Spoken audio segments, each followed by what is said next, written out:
Hello and welcome to Used Car Heaven, the programme that helps you get behind the wheel of your next car.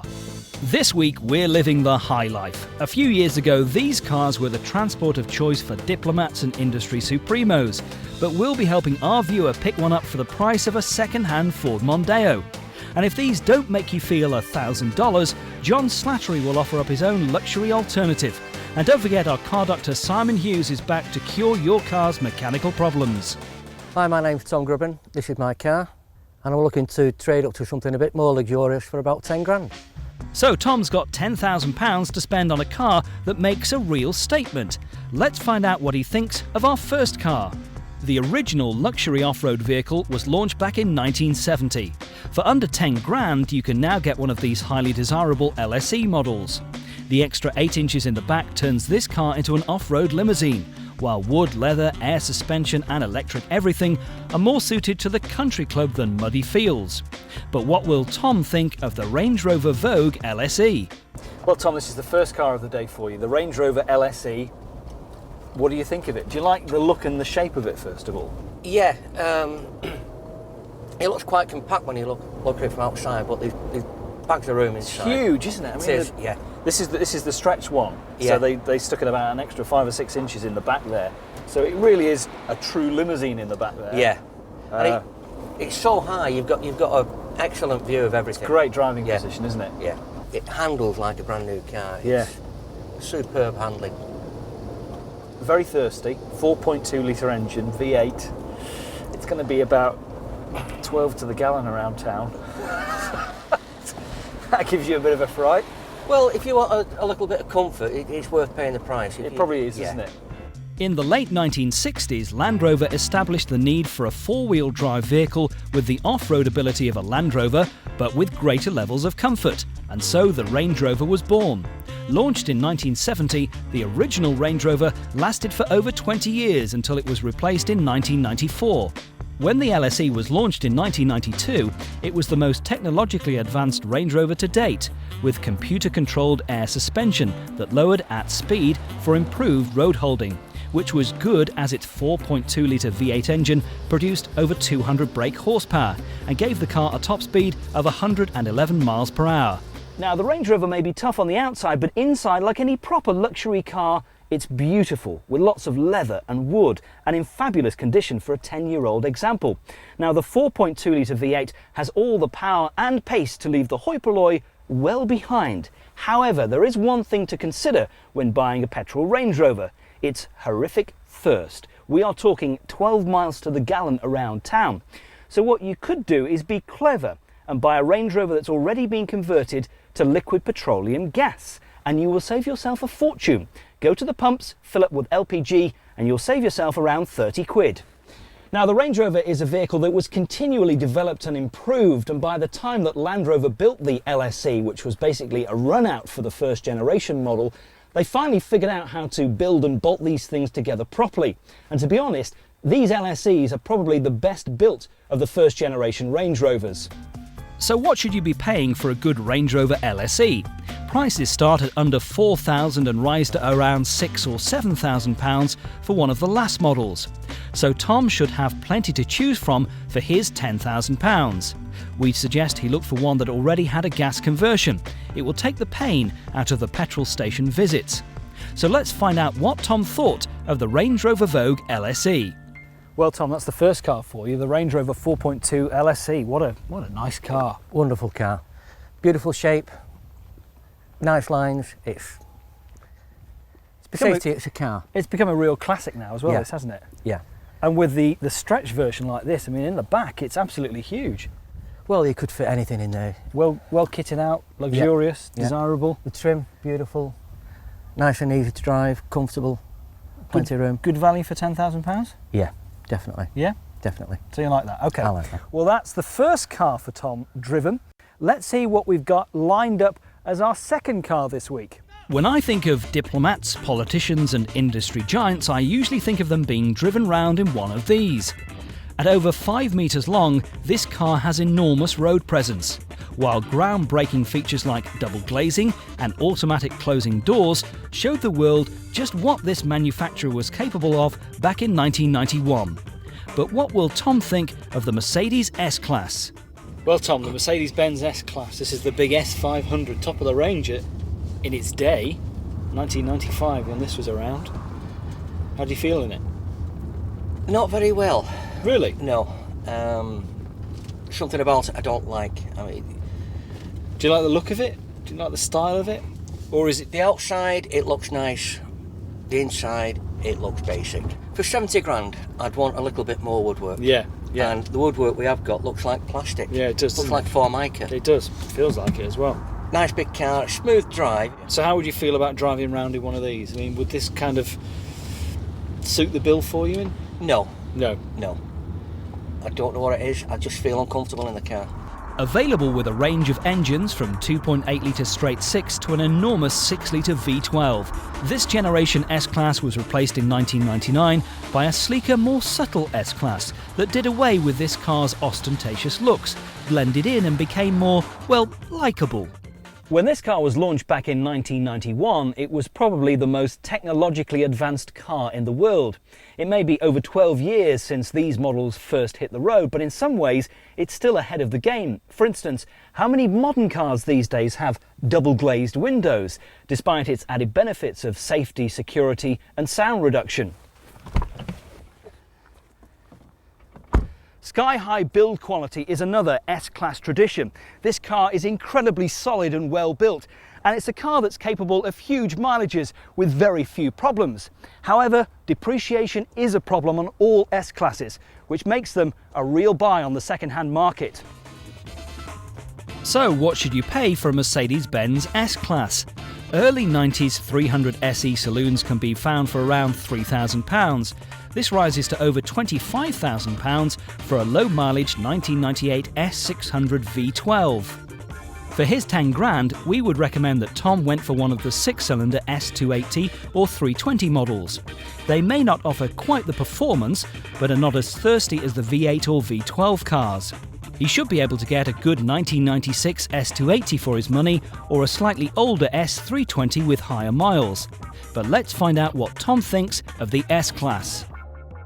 Well, Tom, the Mercedes-Benz S-Class, an S500, top of the range, the real bee's knees when this was new. What do you think of it now? Nice car, but it just doesn't do it for me. Doesn't it? No. Is it the fact that it's 8 years old now? It's done a fair mileage, 140,000. Is that just a little bit too old and too many miles under its belt? Yeah, because when you start getting that sort of mileage in a car, you're going to go into bigger service bills and big repair costs, yeah. Potentially anyway. Yeah. At the end of the day, though, something that costs 70 grand new and you can now pick up for 10 grand and under is a lot of car for the money. A lot of car for the money. And where's that famous three-pointed star badge on the front? The aerodynamic star. Yeah, it's the badge. It doesn't make it a better car. So I mean, so far, are you favouring more the Range Rover? You like the Range Rover, didn't you? Wonderful car. Yeah, you like that. I like the Range Rover. Okay. Well, you've got one more car to drive, which you'll do in part 2. But before that, let's see what our car doctor Simon Hughes is up to in this week's surgery. This week we're looking at rusty cars, and in particular we're going to look at what's okay rust and what is bad rust on cars. Now, most cars are made of steel, and so that means that if the metal of the bodywork is exposed to water and air, it will corrode. So we generally paint cars to protect them, and in fact modern cars are actually Zintek coated to give them further protection against the elements. So with that knowledge, you can predict where things are going to go rusty, particularly if they're exposed to accident damage and day-to-day wear and tear. So you can see on here, it's had a bit of a bump, the metal's exposed and it's going rusty. So that's not too good. But we've also got rust on cars that's okay. And if we look at things like engines and gearboxes, which are made of like really thick metal, that's kind of cosmetically not very nice, but there's no problems whatsoever with the corrosion on large articles like that on the car. However, if we look at cars maybe that are starting to go a little bit frilly around the edges from stone chips, like on wheel arches and on doors and things like that, that's not very good, and that left will go into a hole. However, corrosion underneath cars and the body parts, if it's left and it goes into holes, that can be very expensive, and also it'll fail an MOT. because any corrosion that goes into a hole that's within 30 centimetres of a structural mounting point, maybe to do with the brakes or suspension, will fail an MOT. And any repairs to those areas must be seam welded, and that's particularly expensive on things like classic cars. Now, if you're buying a car, any car pre-1990 has pretty much got hidden rust on it. Anything after that, they're very, very well protected and do last a lot longer.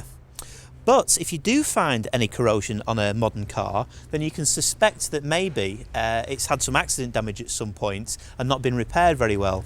But just bear in mind that if you are going to buy a car, that maybe any corrosion that you do find, you maybe get a quote for to make sure it's not too expensive, because it is very, very dear to repair. I'll be back next week with more top tips to keep your motors running. So far on this week's programme, our viewer Tom has got behind the wheel of two superb luxury cars, the Range Rover LSE and the Mercedes-Benz S-Class. And in part 2, he'll get to drive this week's third and final car, a car that was once described as the best luxury car in the world. It still might be. Join me in a couple of minutes to find out more.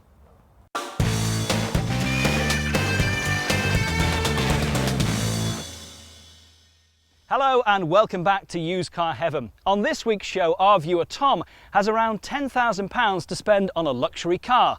So far he's driven the Range Rover LSE and the Mercedes-Benz S-Class. But what will he make of this week's third and final car?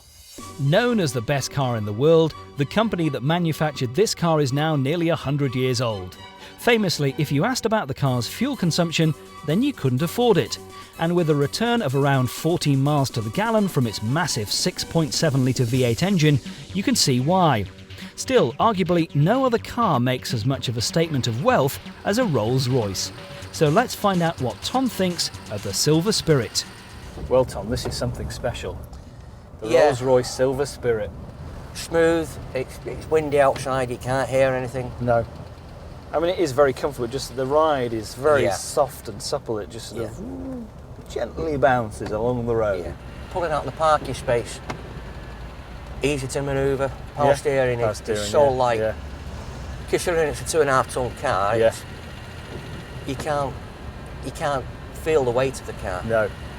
Not my type of car. Isn't it? No. Compared to the Range Rover, the legroom, you feel closed in. The roots of Rolls-Royce date back to 1904, when Henry Royce and Charles Rolls formed a partnership determined to build the world's best car. Rolls-Royce models traditionally have long life cycles. Our Silver Spirit was launched in 1980, replacing the Silver Shadow, which itself had been around since 1965. The Silver Spirit was designed to appeal to a younger generation of Rolls-Royce buyers, with a lower ride height and improved performance and road holding. No other car makes such a statement of taste and wealth as a Rolls-Royce. Some may say this is no longer the best car in the world, but it's easy to forget as you sink into these wonderful deep leather armchairs and deep pile carpets and stare down that long bonnet at the Silver Lady mascot. And if you do consider buying a Rolls-Royce, think about this. You can use it at weekends, for weddings and things, and all you need to do then is buy yourself a chauffeur's cap. Fits the bill, doesn't it? So how much should you be paying for your Rolls-Royce Silver Spirit? Prices for early 80s cars start at around £5,000 and rise to around £16,000 or £17,000 for the last late 80s Spirits. With Spirits, a lot depends on condition. So for Tom's £10,000, he could get a low mileage early 80s car or a slightly younger but higher mileage model. As with our other cars, condition and service history is everything. But let's find out what he thinks of the Rolls-Royce Silver Spirit. Well, Tom, that is a lovely car, isn't it? The Rolls-Royce Silver Spirit.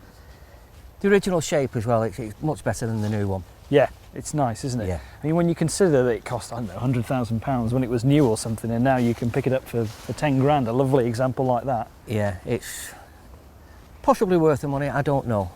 I certainly won't pay 100 grand for one. No, but at 10, yeah, it's an absolute bargain. Yeah. Drives nicely, goes well, yeah, it's comfortable. Yeah. Surprising lack of room inside, though, would be a bit of a criticism, wouldn't it? For such a big car, it's like getting into a cigarette box. Yeah. There's no room at all, there's no manoeuvre. You're in and that's it, you can't do anything. So on the whole, it's a nice car. On the whole, nice car. But One or two little things. Yeah. Okay, we don't want your final decision just yet. We'll get that soon, but before that, we need to see what John Slattery has lined up as this week's alternative car. A luxury car. Just saying it out loud makes me feel special. I can smell all that leather and all those little gadgets that you can play with. It's just a pity so many of us will never actually get to drive one. That is, of course, unless you go for a mainstream manufacturer like the Vauxhall Amiga. Although the Amiga was never the height of fashion, it wasn't a cheap car. Top of the range models cost over 30 grand. With a raft of creature comforts, the Amiga was a luxury car built for the masses. The only problem was, the mass appeal Vauxhall desired hit second-hand residuals very hard. In fact, the Amiga lost more money than Nick Leeson. The reason? Well, there's a few. Firstly, its reputation and image aren't great. It simply isn't held in the same esteem as the BMW or the Merc. Secondly, being aimed at the fleet market means there are plenty of cars out there. With little demand outside of companies, the car's supply simply outweighs demand. On the plus side, the Amiga couldn't be easier to drive. The car handles really well, it's nice and precise. This particular one has a huge engine at 2.6 litres. Now, like I said earlier, the Amiga isn't great when it comes to second-hand residuals. Of course, this is bad news for new car drivers, but great news for second-hand buyers. Prices are so low that you can pick up a 1996 2.5 litre V6 for just over £1,000, while an entry-level 1994 model could cost you as little as £600.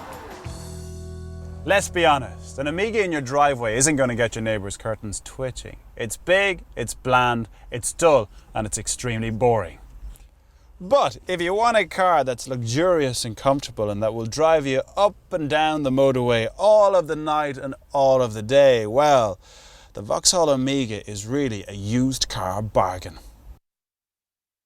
Well, Tom, John Slattery's alternative this week to the three cars you've been driving today is the Vauxhall Amiga. How do you feel about that? nice looking car, but it's not got that luxury. Doesn't quite have that prestige? No.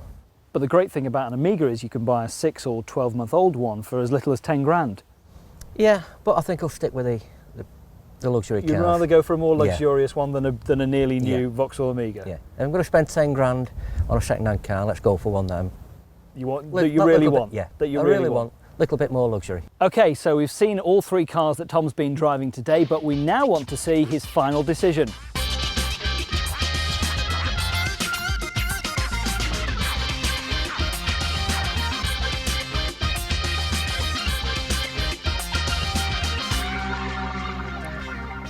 So Tom, you've driven all three cars. We'd now like your final decision, reverse order, 3, 2, 1. What are you placing number 3?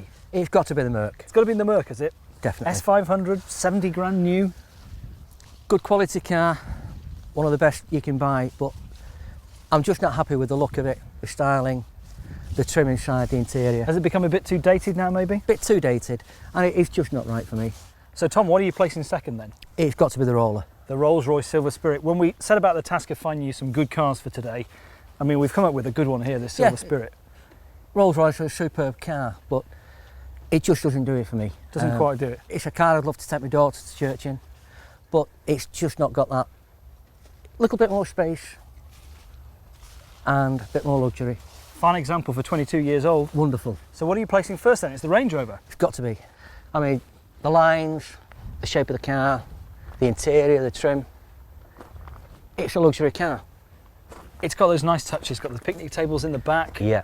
The nice wood trim, everything in it. Wonderful. Wonderful. Nice example, this. Yeah. And you can go off-road if you want to do. Yep. And nice about town, in the country, no matter where Wherever you you want to go. Wherever you want to go. For £10,000, you'd be happy for this, would you? I'd bite your hand off. Would you? Jump in, we'll take it for a spin.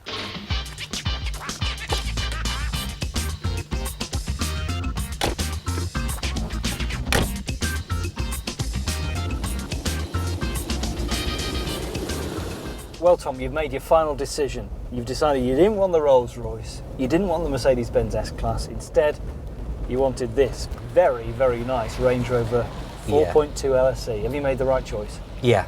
You have. Superb drive. It's comfortable. Plenty of room.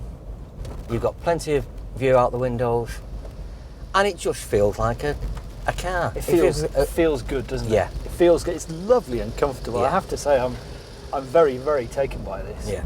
I want to take it on. Do you? Yeah, You'll definitely. need 10 grand though. Sorted? Yeah, why Done not? deal? Why not? Well, if you're tempted by any of the cars on this week's programme, the Rolls, the Range Rover or the Mercedes, here's what you need to look out for. Although built for off-road use, the Range Rover isn't exactly that rugged. The air suspension can be troublesome and can worsen with age, so make sure that it's at the right height at the back. Expect oil leaks from axles, engines and gearboxes. But far from being fatal, just keep them topped up and they should keep going. The Rolls-Royce might be the car of royalty, but that doesn't mean it's bulletproof. Like all crew cars, they suffer from corrosion pretty much all over. Being one of the most advanced cars of its age means the S-Class is susceptible to quite a few problems. The automatic door mechanisms are known to fail. The S-Class's revolutionary double-glazed windows might have been an engineering masterpiece, but they do go wrong. It's quite common for condensation to build up between the glass. You should also put aside a serious amount of money to replace tyres, as because of the car's weight, they wear out very quickly. On this week's programme, our viewer Tom was after a second-hand luxury car for the price of a Ford Mondeo, and with a budget of around £10,000, we offered him the Mercedes-Benz S-Class, an S500 which cost £70,000 new, now less than 10 grand. Didn't like that, but he did like the Range Rover Vogue LSE. Bags of legroom in the back, lots of wood and leather, and a snippet at around £7,000. But if it was me, I think I'd be drawn to this. The Rolls-Royce Silver Spirit, an immaculate condition 22-year-old example like this with a low mileage for under 10 grand? You bet. That's it for this week's Used Car Heaven. Join us again next week.